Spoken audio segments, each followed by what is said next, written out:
Saya dipukul-pukulin lah sama mereka. Bagian mana aja yang dipukul? Yang dipukul itu bagian ini paha, yang diinjak-injak.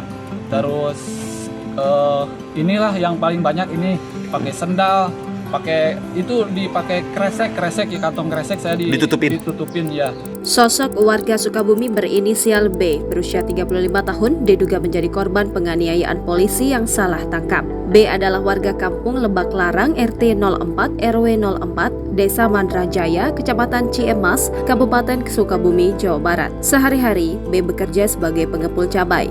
Belakangan B mengalami bengkak di wajahnya hingga ada bekas sundutan rokok di punggungnya. Ia dituding oleh oknum polisi sebagai pelaku pembobolan minimarket yang terjadi di Kampung Simpenan, Desa Cidadap, Kecamatan Simpenan yang terjadi pada Rabu 8 November 2023 dini hari. B menjelaskan ia bersama istri dan anaknya baru saja pulang dari Banten pada Rabu dini hari sekitar pukul 3.00 waktu Indonesia Barat. Saat itu B beristirahat di mobil yang diparkirkan di depan minimarket dan kebetulan dibobol maling. Setelah beristirahat sekitar 1 jam ia tertidur di mobil. B kembali melanjutkan perjalanan pulang sekitar pukul 4.00 waktu Indonesia Barat. B kembali ke wilayah Simpenan untuk mengantarkan cabai pada keesokan harinya, Kamis 9 November 2023. Ketika melakukan pekerjaannya itu, B mendapatkan panggilan telepon dari keluarganya bahwa ada polisi yang mencari keberadaannya. Mendengar hal itu, B pun bergegas pulang ke rumah sekitar pukul 23.00 waktu Indonesia Barat. Dalam perjalanan pulang, B justru disergap sejumlah polisi. Pas di jalan, saya disergap sama bapak-bapak polisi itu. Di situ saya ditangkap lah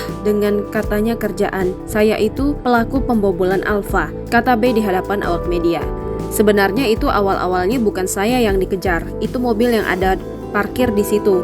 Terus penjelasan dari rumah disewa sama saya mobil Avanza. Lanjutnya, setelah ditangkap, B pun dibawa ke Polsek Ciemas dengan tangannya yang diborgol menggunakan lakban. Ketika sampai di Polsek Ciemas, kata B, ia mengaku dipukuli oleh oknum polisi agar mengaku sebagai pelaku pembobolan minimarket. Tidak hanya itu, B mengaku disuapi sendal ke mulutnya oleh oknum polisi tersebut. Akhirnya B bisa bebas setelah sang istri memberikan kesaksian bahwa saat itu ia memang memarkirkan mobil di depan minimarket yang kebobolan untuk beristirahat sebentar saat perjalanan pulang dari Banten.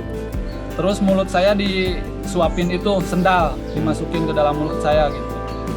Supaya saya ngaku, bahkan saya pelakunya dari itu gitu. Download Tribun X sekarang, menghadirkan lokal menjadi Indonesia.